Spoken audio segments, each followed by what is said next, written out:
रात्री चक्क 12:30 वाजता यांनी पिझ्झा ऑर्डर केला आणि त्यांना खूप जास्त भूक लागली होती. ते बोलले करू का नको, करू का नको. मग त्यांनी केला आणि आम्हीच तिघांनी पण तो खाल्ला आणि डायरेक्ट झोपलो.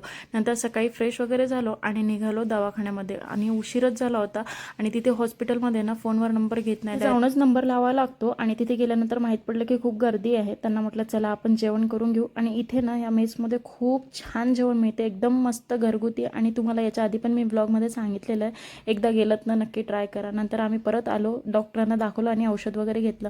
ते काम झाल्यानंतर आम्ही जालन्याच्या दिशेने निघालो, कारण तिथे पण आम्हाला खरेदी करायची होती. आणि जाता जाता श्रीषा झोपून गेली होती, तिची 1 ते 1.5 तास छान अशी झोप झाली होती.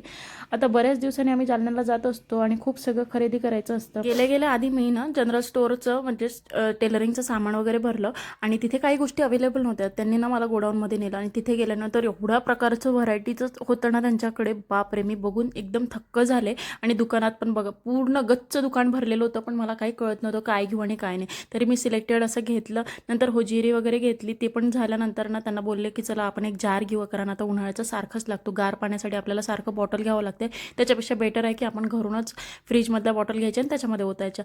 सो इथे आम्ही गेलो तर मिल्टनचंच हे सगळं दुकान होतं आणि भारी जार मिळाला आम्हाला एकदम. आणि स्टीलचा घेतला, जो की हॉट आणि कूल दोन्ही पण काम करतो. आणि त्याला स्टँड पण होतं आणि टोटी पण आहे. खूप मस्त असा जार आहे, 8 लिटरचा आहे हा जार. खूप छान परवडला आम्हाला. त्याच्यानंतर मग आम्ही डायरेक्ट वापस आलो, कॅनॉटला गेलो, तिथे बर्गर वगैरे खाल्ला. नंतर आम्ही हॉटेलला गेलो आणि तिथे पण थोडंफार पार्सल नेलं होतं सोबत, रात्रीची भूक लागली तर. आणि श्रीषासाठी मी अशी इडली केली. चलो बाय, असा गेला माझा आजचा दिवस.